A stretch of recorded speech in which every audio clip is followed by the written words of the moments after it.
We often talk about new and ongoing experiments on board the station, but today we're going to talk about one that's complete and now providing some interesting results. Lori Meggs at the Payload Operations Integration Center at the Marshall Space Flight Center in Huntsville, Alabama, is going to tell us more about the Integrated Cardiovascular experiment. The Integrated Cardiovascular experiment was recently named one of the most compelling studies from the ISS. Today we learn more about this study and how the results are already helping folks here on Earth. So the Integrated Cardiovascular study was one done to look at the long-term effects of spaceflight on heart size, heart function, and how those interplay with the risk for cardiac arrhythmias. Why was it important to study this in space? Yeah, it was important because we know from ground-based analogs for spaceflight, bed rest studies, and some flight studies that the heart tends to get smaller with less activity. In the past, the countermeasures in space weren't as good, and the astronauts' hearts would shrink. The muscle would get smaller. The heart is muscle, and like any other muscle, the more you work it, the bigger it gets, and the less you work it, the more it atrophies. So the astronauts' hearts would get smaller, the volume in the hearts would get smaller, and there was one report of a cardiac arrhythmia on an astronaut who was on the Mir space station about 2 months into his stay. So the concern was that these changes in heart function and size could lead to possible arrhythmias. And besides just the arrhythmias, lead to problems when you land from space.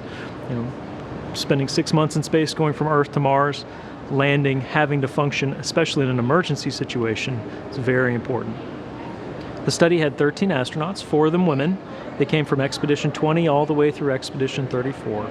There was a lot of pre-work for this, bed rest studies, where we had patients spend 5 weeks in bed, do supine cycling, rowing ergometry, all these things versus controls, looking at exercise and the changes with heart function and muscle thickness. So I know you have results now, but I'm kind of curious, you had 4 women, the rest men. Was there any difference there?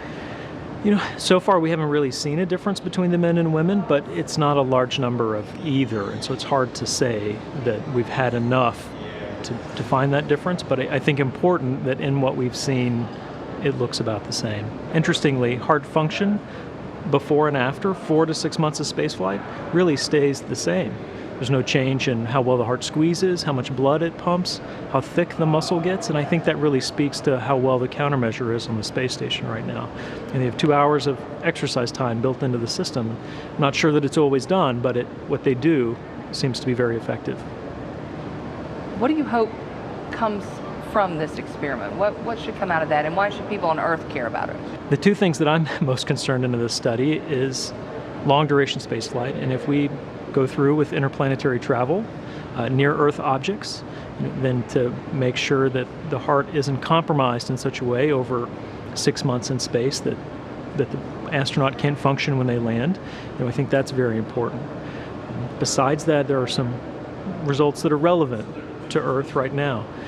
For example, one of them is athletes. The way the athlete heart changes with exercise training and when they stop training is very relevant to the information we get from the space station, and vice versa. We're learning constantly more things about it that we can apply to athletes who come in with heart problems. In the same way, there's a population of patients who have something called POTS disease, postural orthostatic tachycardia syndrome, and these are mostly women.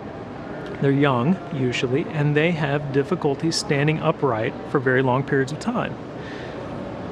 Historically, they've exercised a lot, and then something happens and they stop. They get pregnant, they get injured, and when they stop exercising, their hearts shrink, just like we worry about in the astronauts. Well, using the exercise program we developed in bed rest and have been using to help the astronauts on the space station, we made an exercise program for these POTS patients, and it has been a great cure for many of the patients. And very pleased with the outcome of that. The exercise is able to make their hearts larger, make them stronger, and now they're able to lead more normal, realistic lives. So how does the common everyday person learn about these countermeasures, learn about the exercise programs? I think part of the outreach of this is for specifically the POTS program. There are a few national centers that really focus on POTS patients.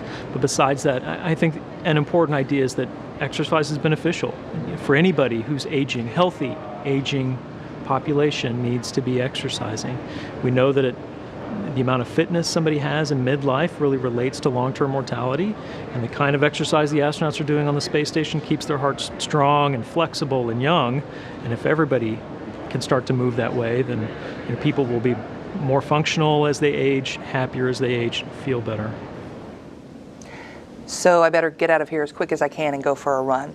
You're taking a live look now at the Payload Operations Integration Center, busy at work this morning, helping with some of those robonaut activities and anything else that the crew may need science-wise.